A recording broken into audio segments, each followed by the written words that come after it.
host, Tim Farley, not Mr. Rogers. And this is Virtual Skeptics. Hi, everybody. Hello. We are live on the internet on Wednesday, October 28th, and if you are watching us at that time at 8 o'clock Eastern, then you can ask us questions live on the YouTube comments or using the Virtual Skeptics hashtag on Twitter or via smoke signals or a number of other ways. We have the Q&A app. Please reserve it for actual questions relating to what we're talking about. But let me introduce our panel this week. It's our somewhat abbreviated panel, and it starts with Bob Blazkowicz, CSI's conspiracy guy, web columnist, blogger for Skeptical Humanities, and Skepticality contributor, as well as Eve Siebert, editor and blogger at Skeptical Humanities and contributor to Skepticality and Insight at skeptic.com. And me, Tim Farley. I am a blogger at SkepTools, very rarely, and Insight at skeptic.com, Skepticality contributor, and creator of What's the Harm and former JREF fellow. And you better keep your hands off his Lucky Charms. Yes, don't touch my Lucky Charms. We're all wearing funny hats. In actual reality, these are not special effects. Really not very special. They're not very special at all. These are practical effects. So we don't. Brian's not here, so we don't have any TV screens to guess. I'm sure he would have come up with some interesting Halloween-related one for us if he had been here. But we do have a trivia question, and it concerns a law that was passed on Halloween. And let me get ready to tweet it. So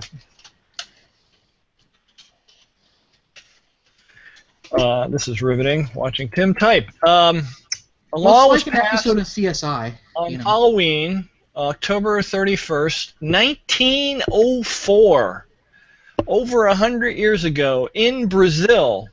And as a result of this law, just a few days later, within a week later, there were riots in Rio de Janeiro with overturned streetcars and fires and people getting hurt. What was it all about? What was the law about, and why were people rioting in 1904 around Halloween?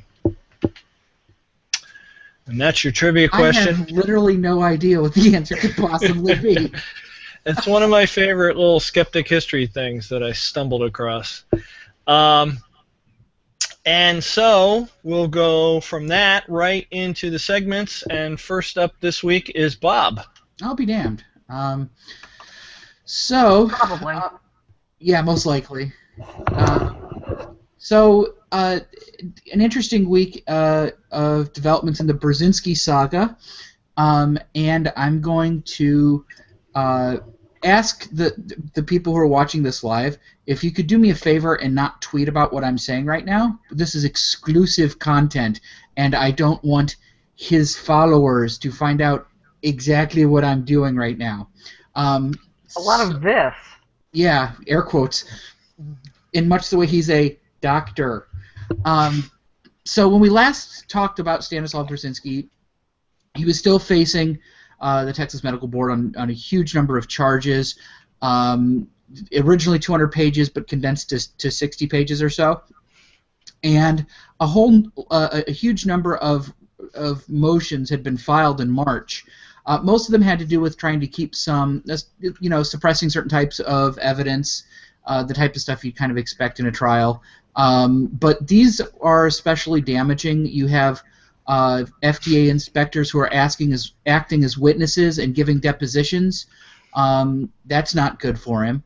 And all of these motions constituted an enormous amount of paperwork.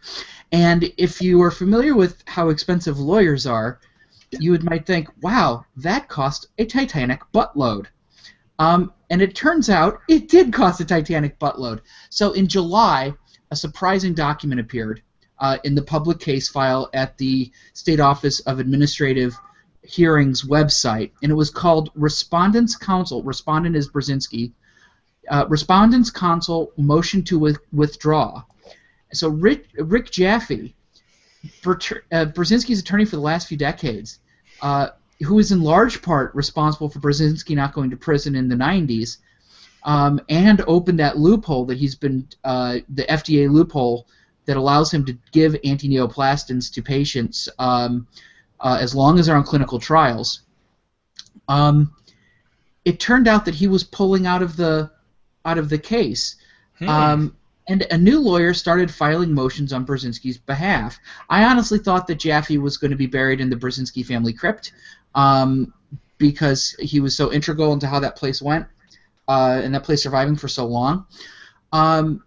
This new guy is named Dan Cogdell, and he started. He's a criminal defense lawyer who was part of the original team that kept Brzezinski out of jail. Successfully defended an Enron executive and is currently the counsel for the Texas Attorney General, who's been indicted on charges of violating state security laws. So he's a player. And the judge was concerned that this might cause problems with the case. It's very complex, and so they did what's called an in-camera hearing, which is the lawyer went to another judge and behind closed doors explained what the deal was, and we didn't know what this was, but they decided that yes, it was mandatory that Jaffe withdraw from the case. We didn't know why, but very soon we found out why when he withdrew from another case, that of Greg Brzezinski, the apple that did not fall far enough from the tree. He explained his motion to withdraw there. Respondent, in this case Junior Duckling, is a vice president and employed physician at the Brzezinski Cancer Clinic in Houston. The clinic is owned by the respondent's father. Underside counsel has represented Brzezinski in a related SOAH barred case. Undersigned counsel is taking legal action against respondent's employer, which might have material adverse effect on respondent's interest as an officer employed physician at the clinic. Uh-huh. And so, okay, so Rick Jaffe is suing Brzezinski. I went to Pacer to see if there was, anything filed in the civil suits, and I was surprised it wasn't in the civil suits. It was in bankruptcy court. What Jaffe is doing is trying to force Brzezinski into Chapter 7 bankruptcy so that he can collect $250,000 that Brzezinski's not paying. Wow! It's amazing. I hope they go after each other with chainsaws. So yeah. So once the new council once the judges signed off on the new council, the team started asking for continuances to get up to speed. But one of the conditions for allowing Jaffe to withdraw was that it wouldn't change the schedule, and they were assured by the respondents team that it wouldn't affect the timetable that had been set out. So that went nowhere. And then, so in the response to these the request for continuance, the Texas Medical Board noted in their objection, quote, "There's no hardship involved in the scheduling because the respondent has had years, not months of notice, years, not months of opportunity for discovery, years, not months of delays in being held accountable." They also mentioned that one of the witnesses and complainants, patient E, had died during the delay. So, yeah, it's an undue burden on these cancer patients. Brzezinski is suggesting that perhaps, well, let me read this from the legal document. I don't want to misconstrue it. Additionally, Mr. Jaffe, this is from Brzezinski's team, Mr. Jaffe now led suit against respondent in the bankruptcy court in attempt to force an involuntary bankruptcy for the respondent. It is respondent's belief that Mr. Jaffe has taken actions to undermine respondent's position in this case. all of which prejudices a respondent in his ability to properly prepare his defense, to which the Texas Medical Board said, when respondent claims that Mr. Jaffe cast a shadow and concern regarding his actions in his representation of respondent in this matter, that's just another way of saying that somebody thinks Mr. Jaffe did a really bad job as respondent's attorney. Mm-hmm. Oh, snap! Right? Okay, so, wow, did that echo in anyone else's ear, too? Wow. So, lastly, and this is really interesting, there was this that was slipped in there. It said, respondent desires to have this case mediated prior to a hearing on the merits, in the hope that the pending issues can be resolved amicably with the medical board staff, as opposed to proceeding to a full trial on the merits. This could be a stall for time, or it can be an indication of how weak Brzezinski thinks his case is, but the medical board was having none of it, saying if there was ever a time for mediation, it has long passed. If respondent wishes to make an offer of settlement, the board staff will appropriately handle it, but there's no reason to delay the proceeding. So, the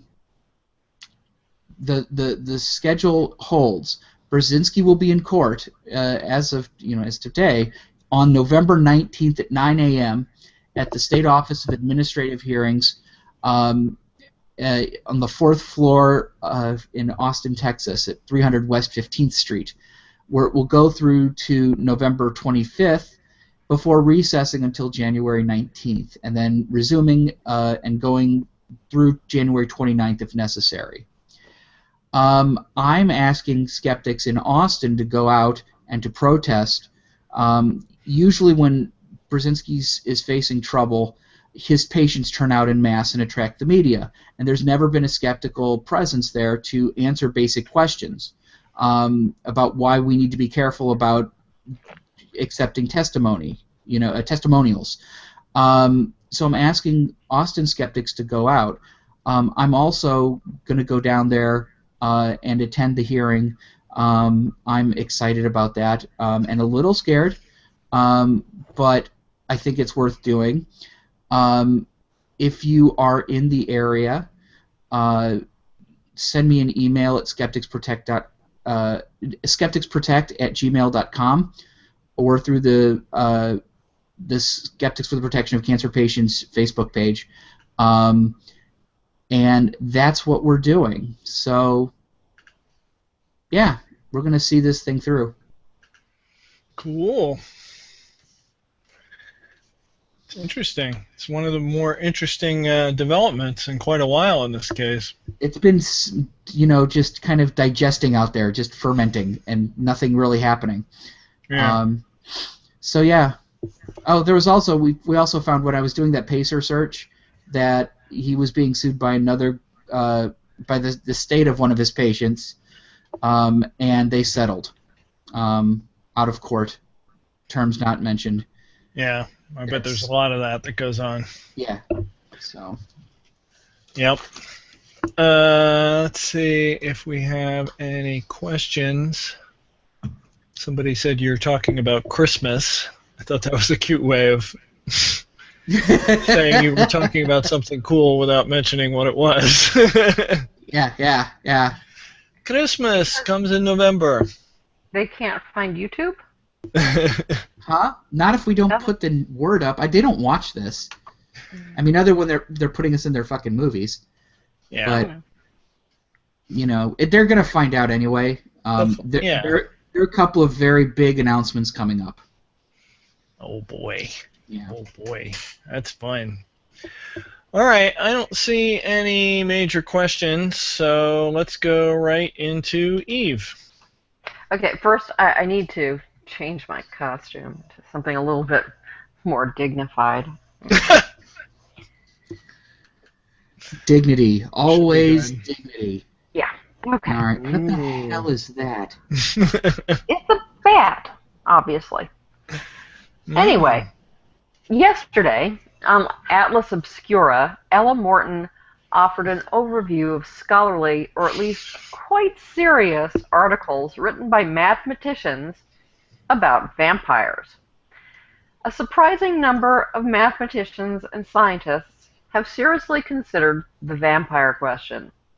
The vampire question is, if vampires were real, could humanity survive, and if so, for how long? Some apparently have used vampires as a means of touching on more serious issues, such as renewable resources. In this case, humans. I've looked at a number of these articles and didn't understand any of them because math. They're full of math. The most comprehensible article by physicists Costas J. Efthimiou and Sohan Gandhi appeared in the July-August 2007 issue of Skeptical Inquirer. The authors consider the plausibility of cinematic ghosts, vampires, and zombies. They find that ghosts have an irresponsibly inconsistent attitude to the laws of physics. They pass walls, they fail to grasp objects, but they don't pass through the floor. They suggest that voodoo-induced zombieism may be the result of poisoning and oxygen deprivation, but they find both the Walking Dead type of zombie and vampires to be mathematically implausible. They begin with a scenario where one vampire exists in January 1600, when the world population was roughly 530 million non-vampire humans. They posit that vampires would need to feed once a month, which is an extremely conservative estimate. The vampire's victim will die and become a vampire. So each feeding removes one human from the population and adds one vampire. So according to their calculations... How often do they die? How often do... Oh, well, we'll get to that. According to their calculations, there would be no humans left by June 1602. Huh. Yeah. Now, they didn't take into account non-vampire related deaths, and their initial calculations didn't take the birth rate into account either. When they added in births of the littlest vampire chow, humans got a whole extra month. Although if you add in, like, plague outbreaks, you'd probably lose it again. Now, this article actually proved quite controversial among people who wear pocket protectors and have naughty thoughts about Buffy the Vampire Slayer. According to Dino Sejdinovich, Efthimiou, and Gandhi's argument, quote, has a hole in it large enough that you could drive a stake through it. You don't drive it into a place where there's a hole. That's not how it works. I should note in passing that the subject of vampires seems to give mathematicians and scientists the impression that they have leave to make jokes. That leave should be revoked. Yeah, Really. yeah. Please leave jokes to professional comedians. Yeah. Sejdinovich notes that on dig.com, quote, one can read skeptical comments stating that the authors did not take into account that the extinction of the human race would not be allowed by Blade, Buffy, and Chuck Norris. That garlic necklaces were quite popular in the 17th century, and that natural laws could not be applied to supernatural beings. Even more importantly, though, Sejdinovich notes that Efthimiou and Gandhi didn't take into account the several articles written in the 1980s by Austrian mathematicians R. F. Hartl and A. Mellman. I looked at one of Hartl and Mellman's articles, and it might as well have been written in Martian. In fact, I have new respect for Carl Sagan's theory that aliens would speak math. But according to Sejdinovich, quote, Hartl and you might want to take notes. Hartle and Mellman put themselves in the position of vampires and tried to solve what was to be adequately named the Transylvanian problem. Determine the optimal blood-sucking frequency, C parentheses T, with respect to time, which would maximize the objective function representing total utility per vampire, assuming vampires have a utility function, U parentheses C. The utility, U parentheses C, is derived by the average vampire. What is this parentheses talk you're doing? Is that what it says? It's a U and then there's a C in parentheses. U times C. I don't know. U of C? What? She's reading math equations out. Yes. So it's okay. Literally. It's always awkward. Yes. The utility is derived from the average by the average vampire from blood consumption at rate C, while total utility per vampire is what determines joy and happiness inside the vampire community. This problem was solved for 3 different kinds of vampires, which, it should be noted, is also a large step forward in the chaotic classification of vampires. Clearly, FBMU and Gandhi have underestimated the mathematical capabilities of the vampire community, who apparently could figure all this out and figure out how much they would be able to feed and to establish equilibrium, so they wouldn't end up running out of dinner. Meanwhile, according to Sedinovich, these works created swift reaction by the counter-vampire scientific community. Political economist D. Snower expressed his indignation with the efforts of Hartle and others to help the vampires strengthen and consolidate their blood-sucking strategies, and came forth with a macroeconomic optimal strategy of the destruction of vampires. His philanthropic plan consists of a smart allocation of labor services producing economic goods onto the production of useful counter-vampire instruments such as stakes, garlic, or rosary beads. However, by standard application of the maximum principle, Snorer reached the surprising result that a complete destruction of vampires would not be socially optimal for humans either.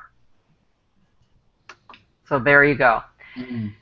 Most of these articles are based on the assumption that vampires always kill their prey and that those killed, in turn, always become vampires.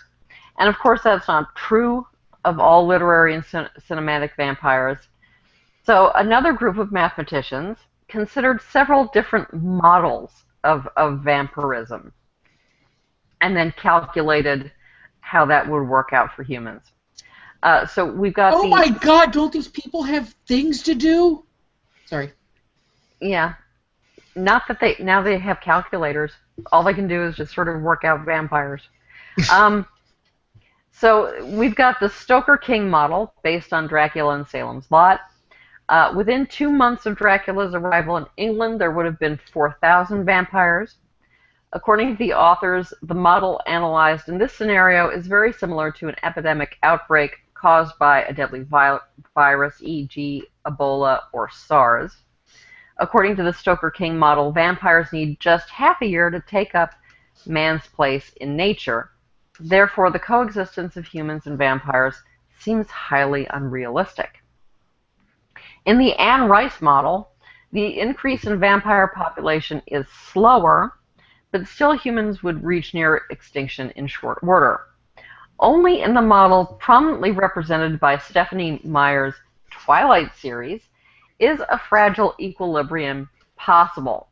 This is, of course, ironic because in a world populated by sparkly, pouty, mopey, teenage vampires, I imagine most of us would crave the sweet release of death. Interestingly, and not undeath, real death. Interestingly, the assorted math boffins only consider fictional vampires, not the vampires of folklore. F. V. Mew and Gandhi say, Whoever devised the vampire legend had failed his college algebra and philosophy courses. Of course, the people who really devised the vampire legend were not college graduates. They lived in pre-scientific societies before the introduction of germ theory. Death was part of everyday life in a way that it just isn't for us. It's interesting that one of the articles compares the Stoker-King model to uncontrolled viral epidemics because a lot of so-called real vampire stories involve and try to explain viral and bacterial epidemics through vampires. In 18th and 19th century New England, there were a number of people whose bodies were exhumed and mutilated to stop the spread of consumption, generally How'd that work? tuberculosis. Usually, it often did not work. The classic Serbian stories of Arnold Paul and Peter Blagojevich also involve outbreaks of sickness. And in Icelandic family sagas, Droiger, which are kind of vampire-like, sometimes physically attack and kill people, but again, the major death toll comes from illness. So at the time vampire stories arose, there was no cure for bacterial and viral infections and very few effective treatments. Perhaps none-ish. So it's not surprising that people turn to superstition. At any rate, I've come to the conclusion that if I were walking down a dark alley, I think I'd rather encounter a vampire, a non-sparkly vampire, than a mathematician, sparkly or otherwise.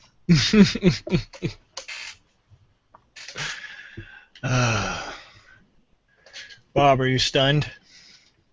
I'm just thinking, there are people who like math who watch this show. Well, there is practical use for this sort of thing. It's a type of thought experiment, and the math can be applied to modeling how diseases flow through populations. Yes, but they're talking about vampires. But it's also an interesting thing. I mean, I don't know if any of the vampire myths or fiction actually go into enough detail that you could use it for this. But if you had enough detail in the folklore of, say, vampires feed every day or whatever, you could essentially debunk the existence of vampires using this method, right? Mm-hmm. Well, by that's proving that if they did, article was trying to do. Right, exactly. But another way to approach it is if you were a science fiction writer or a fantasy writer wanting to write a realistic, quote-unquote, vampire zombie story, you could do math like this to figure out, well, if I want the human race to last this long and it spreads this fast, then what does that imply about the zombies? How fast can they possibly move? So you have to science the shit out of the vampires, is what you're saying. Yeah, exactly. And zombies. I mean, pretty much the same problem occurs with zombies. Yes. Yeah, and there have definitely been papers written on zombies, and it's definitely been, from the perspective of, it's like an epidemic. And how do the different parameters affect how fast it takes over everything? There was even the CDC. Yeah. They did the comic books about a zombie outbreak. Sure. Well, because, the CDC was taken over by zombies, as I recall. And then it exploded. It looked like the Cobb Energy Center. But my understanding is it was the CDC. Yeah. The thing is, these vampire papers, for the most part, sometimes I mention contagion, but they're not really sort of modeling contagion based on the vampires. And the hilarious thing is then them arguing amongst themselves. Like, no, you're not controlling for this factor. Yeah. Your equation is wrong. Yeah. Well, every journal needs something goofy to publish on their April issue, right? Yeah. So I guess this is one of the things that math journals do on their April issues. Well, it's funny that you should mention the CDC. Let me see if there's any questions. I don't see any. There There is one question in the Q&A for Eve. So, in Eve's scenario, who is the majority stakeholder? Oh, boy. Was that Blake? No, it was Alex Murdoch. Yeah, that was not a mathematician? Because sounds like a mathematician joke. Wow.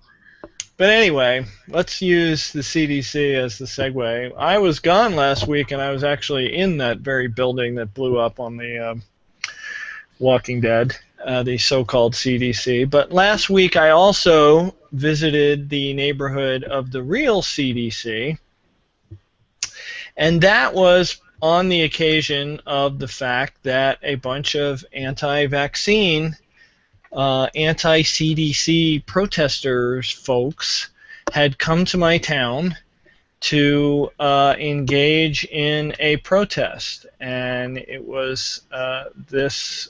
Why is my cursor stuck on the other screen? There we go. They were in town to do this rally demanding truth, transparency, and freedom in Atlanta, Georgia. And apparently they had simultaneous rallies in a couple of other cities. I know there was at least one in California and somewhere else that were, near as I could tell, fairly small. But basically this is an outgrowth of the CDC whistleblower whole nonsense that if you read the Respectful Insolence blog, you've read endless text about. Essentially, there was a study, and one of the MMR studies that has been done over the years, and one of the co-authors who worked at CDC disagreed with one of the decisions that was made in the process of making the study and decided to publicly air his dirty laundry about and claim that he thought, or at least it was portrayed, that he was claiming that they had covered up information that was supposed to be in the study. Now, it didn't turn the entire study from, vaccines are safe to vaccines are evil. It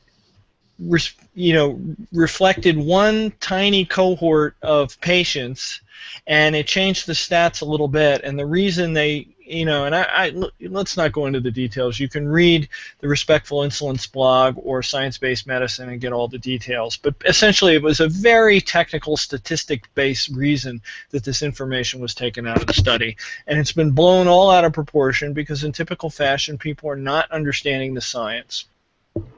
So it's turned into this thing of CDC whistleblowers, CDC's covering this stuff up, so let's go protest in front of the CDC. Well, I live in Atlanta. I know people that work at the CDC. They're all very nice people. In fact, I saw their Chief Information Security Officer today at a security conference.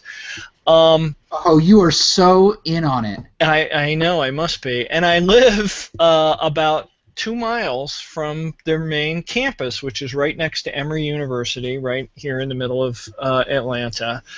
So when I heard that they were going to be protesting, I thought, well, I should at least go by, right, and see. Because what typically happens with a lot of these things is if skeptics don't show up, then we have to rely on the participants to give us their reports, and we'll get these overinflated reports of, oh, we had 4,000 people there or whatever, and I just wanted to see exactly who was going to be there.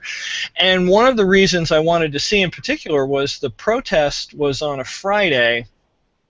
The rally was October 24th was last Saturday, but they were going to have a protest in front of the CDC on Friday, and they had listed it as starting at 7 a.m., which is well before sunrise at this time of year. And I thought, well, that's kind of odd that they picked like a time that it would literally be dark out to start their protest. Maybe it was like a metaphor for understanding. Yeah, or perhaps they were vampires. Yeah. That could be. Vaccines gave my daughter vampirism. There might have been some method to their madness, because if you know Atlanta, the CDC is located on Clifton Road, which runs right through the middle of the Emory campus, and it's sort of a major road if you have to get from Atlanta to Decatur or from Decatur to Atlanta or any of those things, CDC or Emory. So it's kind of a big traffic situation in the morning. So I guess they had planned to be there as people were going to work, which would start at probably around 7. So there was some method to their madness. So I decided, if any of you follow me on social media, you probably know that I've been tweeting about running a lot lately. So I run every day or most days, and because I live in Atlanta and in the summer it's crazy hot, I mostly run early in the morning because it's the only time it's practical to go running. You try running at 97 degrees in the middle of the afternoon and you'll kill yourself. So I thought, well, I'll just have my morning run over by Emory. College campuses are great places to go running because the students are all conked out at 7 o'clock in the morning. And there's not much traffic, and they have big, wide sidewalks. So I thought, I'll go over there and I'll do my morning run. I'll park near where the protest is, and I'll see, and I'll do my run and come back and see what was there like an hour later. So I did, in fact, do that. So I drove over there. It's 2 miles away. This is actually a photo that I took after, but I thought it was funny because it has the "be prepared to stop" photo there. But this is where they were, and as you can see, there's sort of a development off to the left there. The CDC is on the right in this picture, and that's Clifton Road right there. So they were on the sidewalk, right at a traffic light, and if you look in the background right by that big building back there, there's people on the sidewalk over there. Essentially, they were on all 4 corners of the intersection, mostly on 3 of them. So clearly thousands of them. Well, there weren't thousands. There were probably maybe about 100 at the peak moment that I saw. Here's another slide. This is from across the street, looking over by that building that was in the background, looking across. And that fence that you see there behind them is the fence around the CDC property. Back in 2001, when everybody got crazy about terrorists and security, they built this fairly substantial fence around the CDC so that people couldn't just drive right onto the campus. And so they had a big batch. This picture I actually took after my run. As you can see, the sun is up. I have other pictures where it's just quite dark. But even at 7:20 a.m., they had probably about 50 people there. I think there were probably about 100 people there at 8 a.m. There may have been more later, but I had to go to work. So I wasn't there for much after that, but at least I got a good glance at what they were doing, how many people were there. I have to say they were very peaceful. They were noisy, as you would expect a protest group to be, and they were doing what you'd expect a protest to do. Yelling, holding their signs up. They were blowing whistles. They had megaphones, and they would wait for the lights to change, and a bunch of them would cross the street legally, using the light so that they would be seen in front of the cars, and it was all very well organized. There was a nice police presence keeping everybody safe. So it was basically a fairly well executed protest. Now, I heard later that most of the people inside the CDC, the buildings aren't really very close to this intersection. In fact, the main entrance is a block down from where this is. And a lot of people inside the CDC didn't even know this was going on. If you didn't happen to come from this direction, you wouldn't have seen these people at all. And by didn't know what was going on, you mean shaking in their boots that they were about to be found out, correct? Right, exactly. Because of course, all 14,000 CDC employees are involved in the cover-up. Well, yeah. So when I came back from my run, I was coming up along the sidewalk, and this is the sidewalk now. We're across the street from where that previous photo was. This is the sidewalk where that street was, and you notice this guy there wearing goofy pants. Goofy pants, and he's got a hose in his hand, and I had noticed him there, and I decided after I got done with my run, I was coming along the sidewalk there where most of the protesters were that you saw in the previous photo, and I thought, well, I'll just put video on and I'll walk along the sidewalk and get kind of a look through the crowd of how many people were there, right? So maybe I'll post it on YouTube or something like that. And later, just by sheer accident, I thought, well, I'll start well back from the crowd. And here's this guy. I'll just show that there's other stuff going on. The girl that you can see a little further down than the guy in the yellow pants is actually just an Emory student walking to the bus. So there were other people on the sidewalk going about their daily business. Would that be the number 27? Could be. But let me hit play on this video, because what this was about was when I got back to my house after all this was over, I took these pictures, went home, took a shower, was getting ready to go into work, and I looked on Twitter, and lo and behold, people were saying things about this poor guy and the hose online. So let me play the video. Oh my God. And you'll see what they were saying about him. And my internet is terrible. They were saying that CDC was, quote, literally hosing down protesters. He said CDC literally hoses down protesters.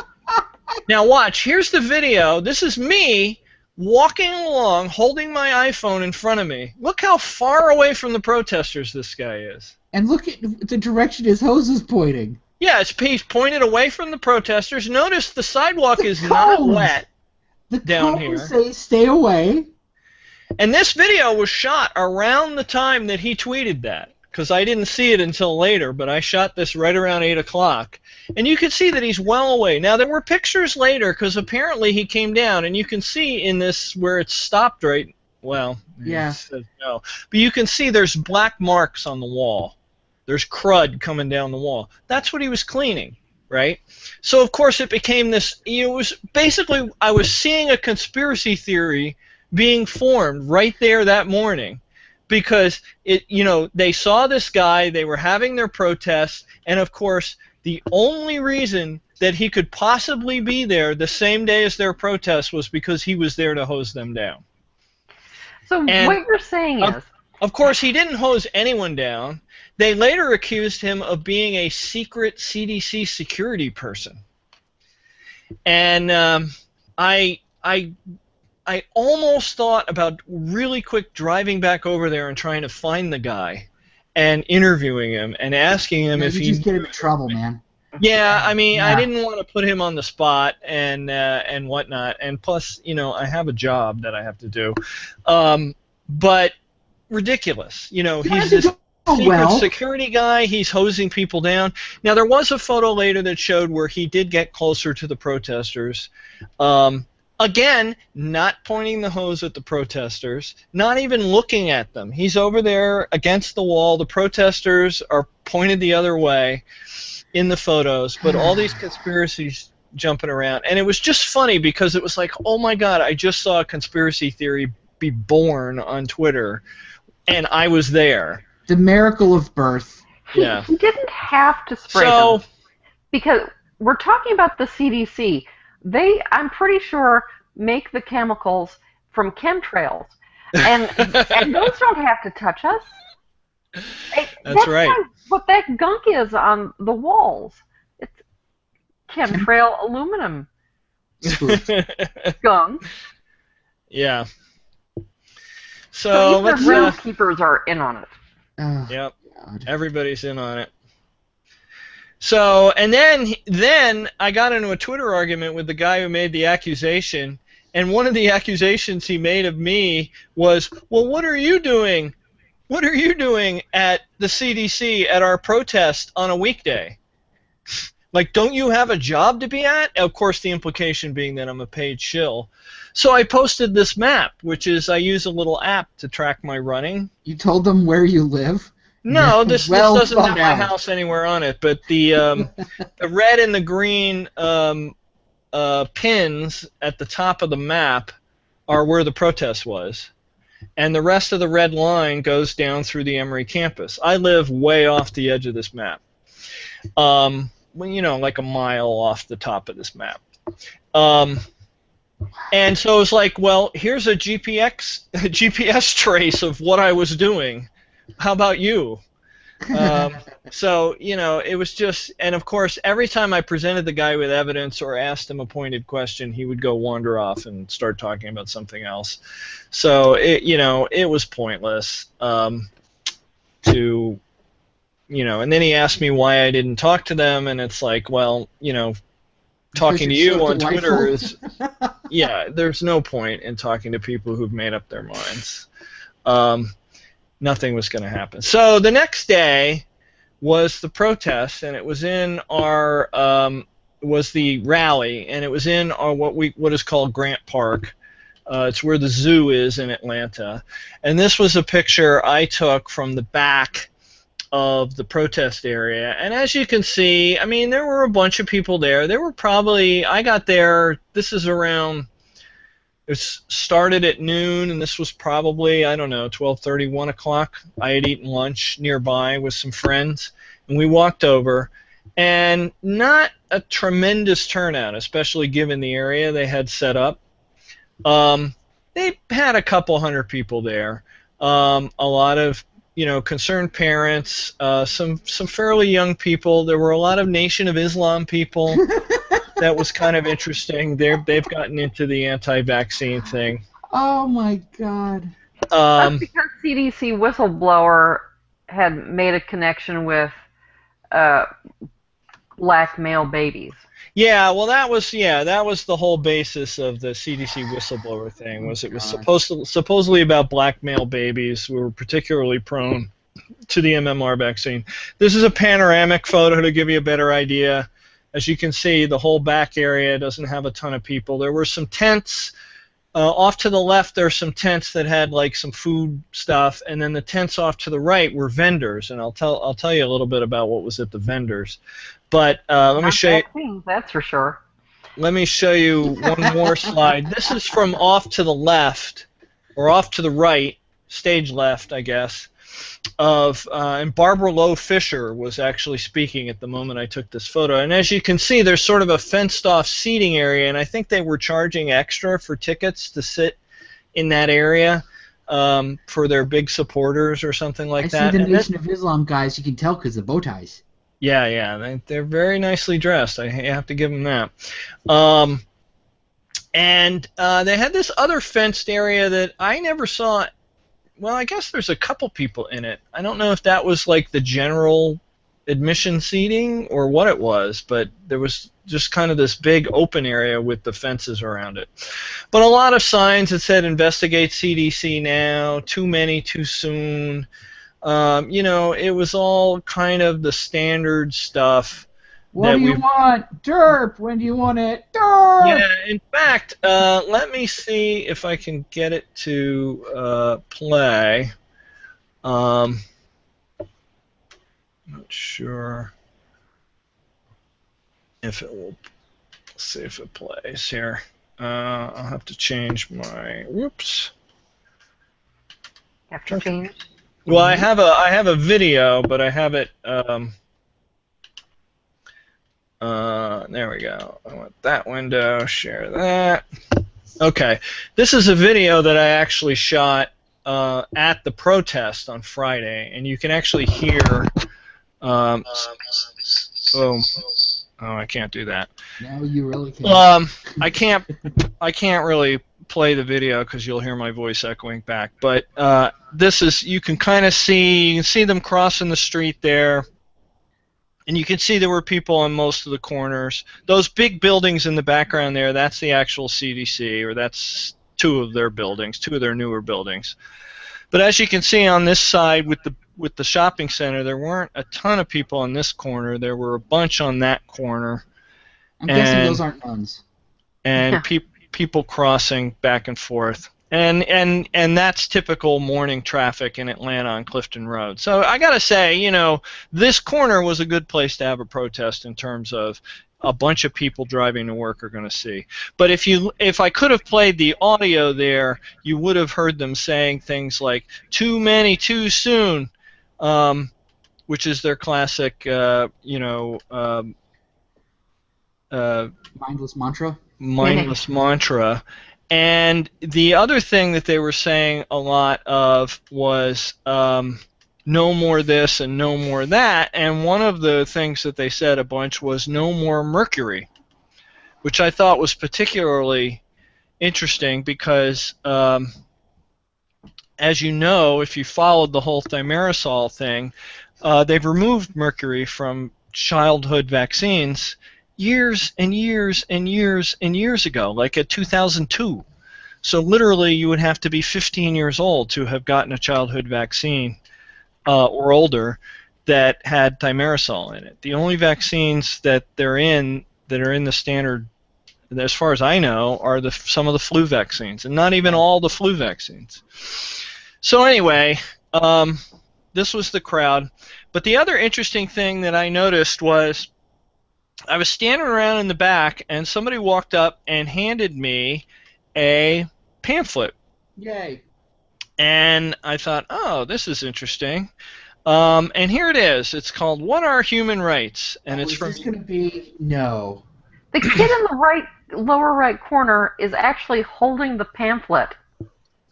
Whoa, that's so meta. Oh yeah, I didn't notice that. How did they do that? Wow, it's an Inception pamphlet. Yeah. Or possibly Memento. Right. So I saw this thing, and I had never seen this pamphlet before, and something struck me as funny about it. And it's got, things like, it's got stuff about the UN Declaration of Human Rights and when was that passed. And there's a picture of Eleanor Roosevelt holding it, and it has a list of what all your fundamental rights are. Nothing about vaccines. But it's like, okay, well, that's kind of interesting, but something kind of tweaked me. It's like, I've heard of this organization. So I Googled it. It's a Scientology firm. Yeah, oh my God. So the one kind of interesting interaction that I had with the anti-vaxxers was I tweeted this photo, and I said, 5 minutes after I got to the anti-vax rally, I was handed Scientology propaganda. And one of the anti-vaxxers tweeted back at me, probably didn't look at my feed and didn't realize I was a skeptic, just saw that I had used the hashtag, and said, where is this Scientology? I don't see Scientology anywhere in here. And so I tweeted the link back, a link to the wiki article about it, back to her. I said, here, read this article. It may not say anything about L. Ron Hubbard in this particular booklet, but believe me, if you go to this group's meetings, you will hear about L. Ron Hubbard very quickly afterward. Oh my gosh. So that's the phenomenon of crank magnetism at work. Sure enough, a few feet away, I go over to the booth, and here's a chiropractic booth, which, interestingly enough, has no one in it. Well, it was being staffed by ghosts.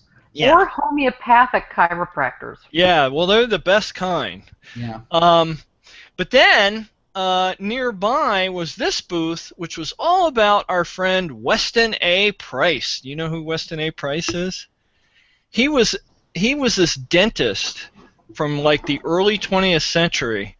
And he believed, like a lot of cranks, that he had figured everything out. And Butter? And if you ever see anybody online who's overly enthusiastic about raw milk or whole milk, they're horrible people, or overly negative about soy, or especially both, like if they're trying to sell you raw milk and they tell you soy is terrible for you, Weston Price is the quack that they're getting their information from. And basically he was this well-meaning dentist who did a lot of kind of anecdotal stuff back in the 1930s and 40s, and he has this cult following of people who believe he figured everything out. And he didn't figure anything out. But it was interesting. Here are anti-vaxxers, and you've got chiropractors, you've got Scientologists, you've got Weston A. Price. Oh, God, I love this sign. Throughout the globe and for thousands of years, traditional diets have built strong, attractive bodies. Yeah. I like they're happy because they eat butter. Yeah. Well, his arteries big are clogged, but they're happy. His big thing was apparently Weston Price went on a trip to some third world nations and noticed, at least to his way of thinking, the people in less developed nations had better teeth than people in the United States did, and he ascribed it to their diet, that their natural diet was better for them. They were drinking whole milk, not unpasteurized milk, and stuff like that, and so And that no he sugar. went off the Yeah. deep end about all the implications of this without actually studying any of it. So Who needs to study? yeah. But it's all about traditional diets. Modern diets are terrible. Soy is terrible. They never have a good explanation for why people in Asian countries eat a ton of soy and are fine. Somehow I don't know how they explain that, but anyway. And here was an example of signage, and you've got your typical Godwin violation All right. Yeah. right there. But this was, typical stuff. I saw this same person with the little skeletons at the protest on Friday. So the same. Oh, nice. Oh, Yeah. they're giving the Nazi salute. Yeah. Yep. Oh, fail. Yep. So His So son that got was that. vaccine injured twice. yeah. So, So then the interesting follow-on to it was I don't have my, because I try to give out skeptic information, I don't have my Facebook locked down too tight. So my feed is, you can see my Facebook feed even if you're not a friend of mine. And on Monday or Tuesday, David Gorski posted a roundup post on the Science-Based Medicine where he showed some of the coverage of what had gone on over the weekend here in Atlanta. And he included my video and the story about the so-called hosing down protesters. And so it was a nice roundup and told the story of what had gone on, and so I linked to it on Facebook. And obviously one of the protesters or somebody who was, on their side found my post and told everyone to come to my wall, because all of a sudden these people I had never seen before appeared on my Facebook wall and started calling me names, started accusing me of being a shill. They, strangely enough, were making fun of my car. your girly car. Yeah, one of them said that I drove a girly car and why didn't I get out of my car, which is hilarious because the video, which is the one thing I posted online prior to showing these photos here, the video clearly is shot from the sidewalk. I was not driving my car down the sidewalk. Were you trying to run them down? Somehow they got it in their head that I drove by and took pictures out the window of my car, and that was all I did. I don't know where they got that idea, because all my pictures are clearly taken That's the from same the place sidewalk. where they get their information about vaccines. Yeah, exactly. It's just total misinformation.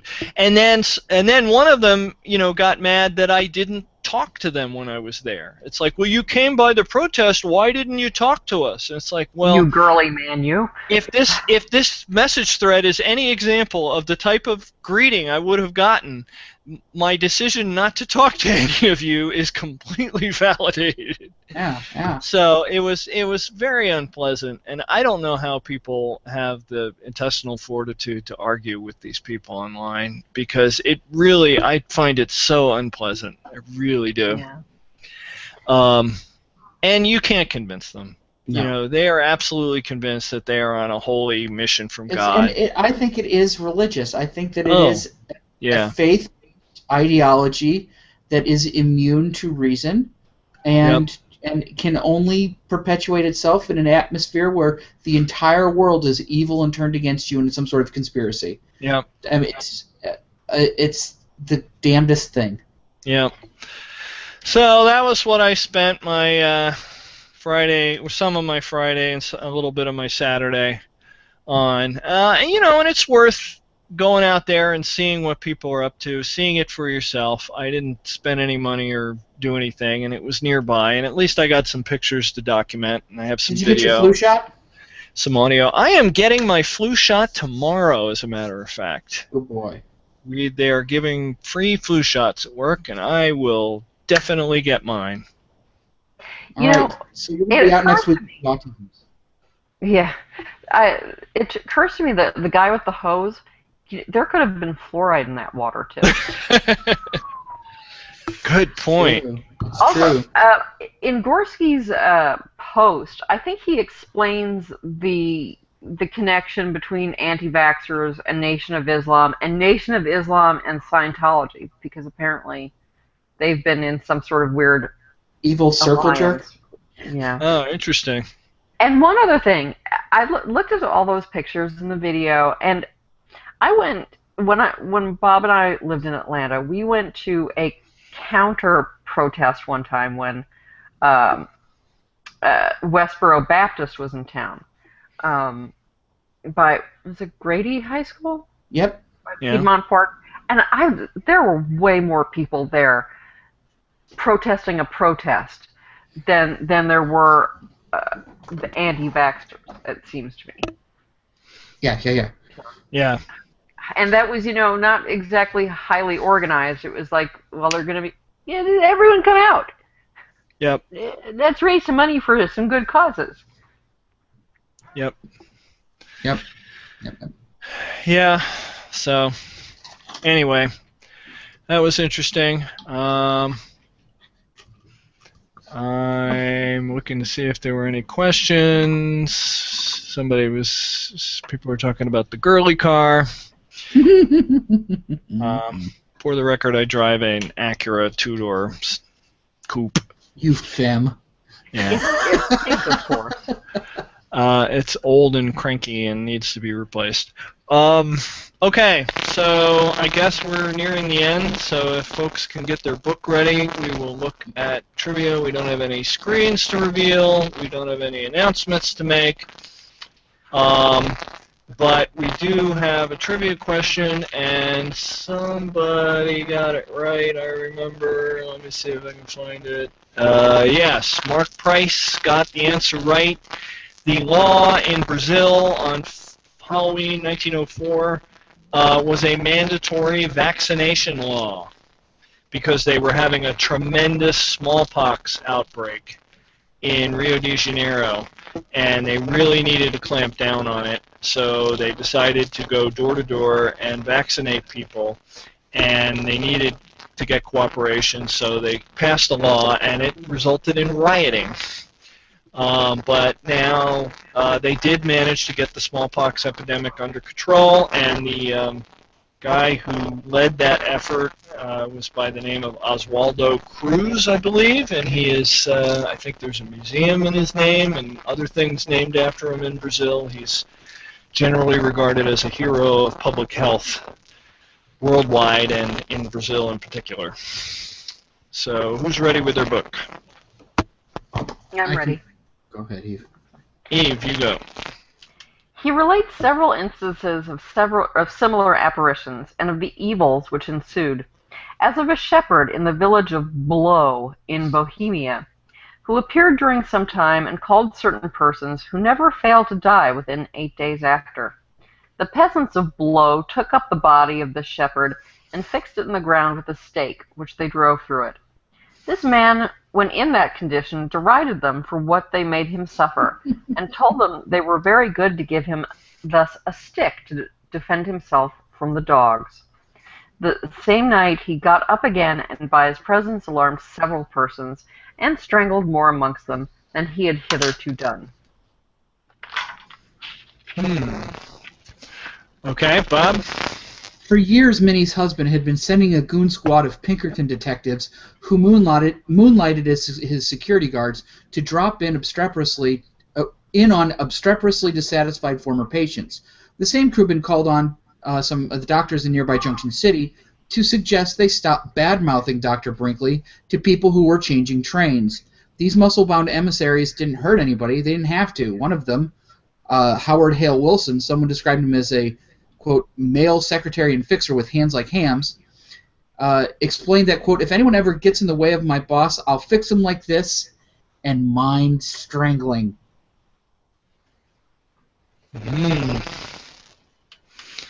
Okay, and here's my book, if I can get it up.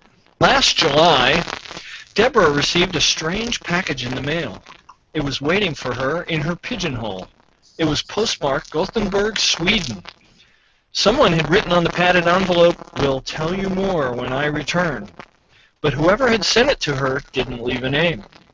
The package contained a book. It was only 42 pages long, 21 of which, every other page, were completely blank. But everything about it, the paper, the illustrations, the typeface, looked very expensively produced. The cover was a delicate, eerie picture of two disembodied hands drawing each other. Deborah recognized it to be a reproduction of M.C. Escher's Drawing Hands. The author was a Joe K., a reference to Kafka's Joseph K., maybe, or an anagram of joke. And the title was Being or Nothingness, which was some kind of allusion to Sartre's 1943 essay, Being and Nothingness. Someone had carefully cut out with scissors the page that would have listed the publishing and copyright details, so there were no clues there. A sticker read, "Warning! Please study the letter to Professor Hofstadter before you read the book. Good luck." All right, Eve, what was your book? Treatise on Vampires and Revenants, The Phantom World by Dom Augustine Calmet. Oh, I'm going to get my book cover up. Bob? Pope Rock Charlatan, which I know that I've read on this before, but it was handy. It's a good one. Because you have 800 of them. I have 3 copies, yes I do. And mine was John, I can't see it there, and it doesn't have the artwork, but it's John Ronson's The Psychopath Test on Kindle early on in the book. So I think we're done. I don't see any questions or people firing flares in the air or anything. So are we ready to go? I think so. Is it ready? Time to end another week. We'll see you next week, everybody. Goodbye, my friends. Goodbye.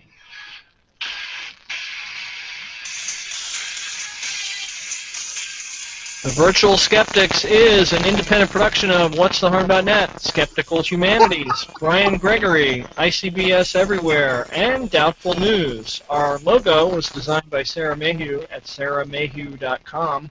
Our theme music is by Musicant and is used with permission.